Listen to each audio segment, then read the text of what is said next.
Hello കൂട്ടുകാരെ, ഇന്ന് ഓസ്ട്രേലിയയിലെ പ്ലം കാണാം. കണ്ടോ? കേരളത്തിലുള്ളതിനേക്കാൾ നല്ല മധുരമാണ് ഇതിന്, നല്ല മുഴുപ്പുമുണ്ട്. കണ്ടോ? ഇത് മുറിച്ചപ്പോൾ ഇതെങ്ങനെയാണ്, ഇത് കട്ട് ചെയ്തപ്പോൾ കണ്ടോ ഇതിൻ്റെ അകം എങ്ങനെയാണ്. ഇതിനൊരു വിത്തുണ്ടേ. കേരളത്തിൽ ഇത് എല്ലാം ചെറുതല്ലേ. പ്ലം പല സൈസുണ്ട്. ഇതിന് നല്ല മധുരമാണ്. വേനൽക്കൊക്കെ തിന്നാൻ നല്ലതാണ്. ശരീരത്തിന് നല്ല കുളിർമ പകരും. ഇത് മാങ്ങാപ്പഴം പണ്ട് തിന്നേല, അതുപോലെ ചപ്പിക്കഴിക്കാം. ഇതുണ്ടോ? ഇതുപോലെ കടിച്ച് തിന്നാം, കട്ട് ചെയ്ത് തിന്നാം. ഇതുണ്ടോ? നല്ല കളറാണ്.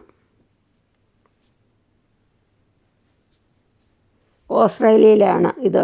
നല്ല വലിപ്പമുണ്ട്. നമ്മുടെ കേരളത്തിലെ വലിപ്പം കുറഞ്ഞ അല്ലേ.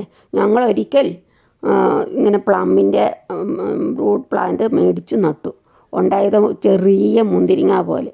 അതിന് മധുരമൊന്നുമില്ല, കമർപ്പ്, കൾപ്പ് പറ്റി. ഇതിന് നല്ല മധുരമാണ്. അതാണ് ഞാൻ പറഞ്ഞ പല സൈസ് പ്ലം ഉണ്ടെന്ന്. അതിൻ്റെ കളർ കറുപ്പ് കലർന്ന ചുമപ്പായിരുന്നു. പണ്ട് മാങ്ങാപ്പഴം, നാടൻപഴം, മാങ്ങാപ്പഴം തിന്നേല, അതുപോലെ ചപ്പിക്കഴിക്കാം.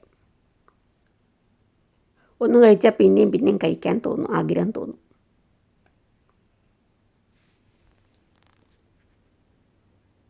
നിങ്ങൾ കണ്ടിട്ടുണ്ടോ കൂട്ടുകാരിങ്ങനെ മുഴുത്ത പ്ലം?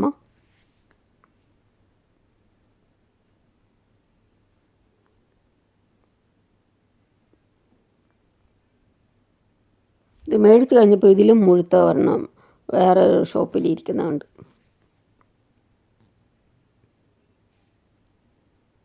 ഇവിടെ എല്ലാ സൂപ്പർ മാർക്കറ്റിലും ഉണ്ട് പ്ലം. താങ്ക് യു കൂട്ടുകാരെ.